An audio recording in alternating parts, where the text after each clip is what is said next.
नमस्कार। जय हिंद, जय भारत।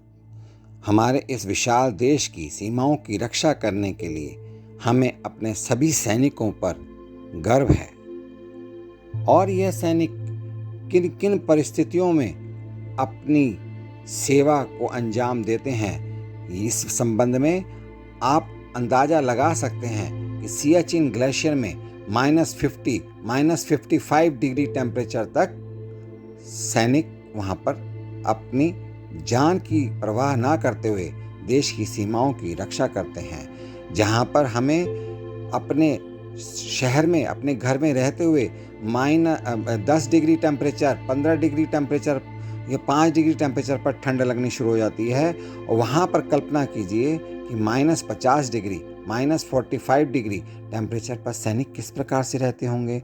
तो इस संबंध में मेरा कहना ये है कि भारत सरकार हमारे इन सैनिकों के कल्याण के बारे में कुछ ना कुछ उपाय करती रहती है।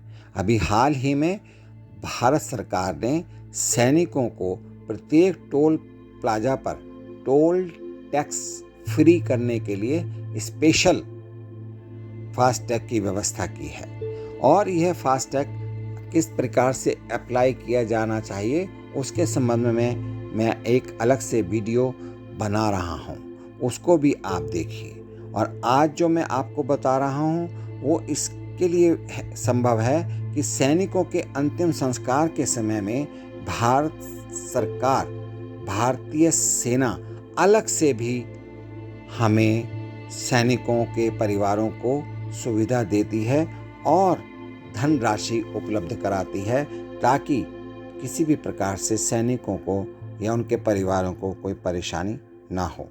देश की रक्षा में सर्वस्व अर्पित करने वाले सैनिक तथा पूर्व सैनिक की मृत्यु होने पर उसके अंतिम संस्कार की सहायता योजना को सेना ने और भी सरल कर दिया है।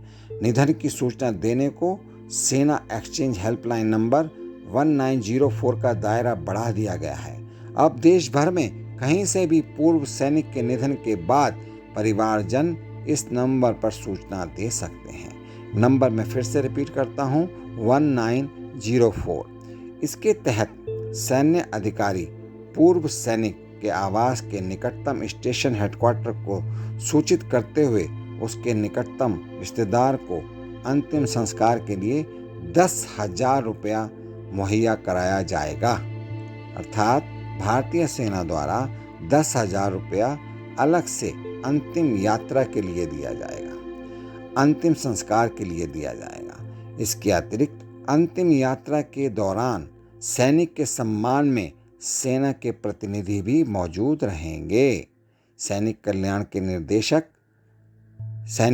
के निदेशक director brigadier Amrit Lal retired, इन्होंने बताया कि सेना मुख्यालय के निर्देश की जानकारी सभी पुनर्वास अफसरों को दे दी गई है।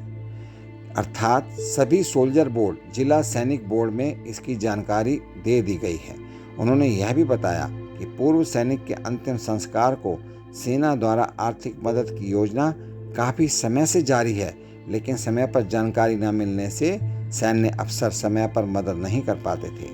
वहीं जानकारी सैनिकों को न होने की वजह से सैनिक परिवार भी इसका लाभ नहीं ले पा रहे थे। इसके लिए आप सभी सैनिकों को, आप सभी सेवानिवृत्त सैनिकों से अनुरोध है कि आप ये सूचना अपने परिवारजनों, अपनी पत्नी, अपने बच्चों से भी बता करके रखें। 1904 नंबर को आप ऐड करके रखें, ताकि भगवान न करे अगर हमारी परिवार में से किसी भी सैनिक या सेवानिवृत्त सैनिक की मृत्यु होती है तो समय रहते हम 1904 पर कॉल करके इसकी सूचना देश को दे सकते हैं, और इसके पश्चात उसी सैनिक परिवार को 10,000 रुपये की सहायता भी आती है, और साथ में सैनिक भी सम्मान प्रकट करने के लिए अंतिम संस्कार में पहुंचते हैं। इसके लिए हमें भारतीय सेना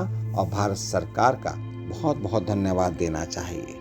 इन्हीं शब्दों के साथ आप सभी परिवारजनों के लिए, आप सभी सैनिकों के लिए, आप सभी भूतपूर्व सैनिकों के लिए हार्दिक शुभकामनाएं, मंगल कामनाएं आप हमेशा स्वस्थ रहें, सुखी रहें, धन संपन्न रहें। इन्हीं शब्दों के साथ नमस्कार। जय हिंद, जय भारत।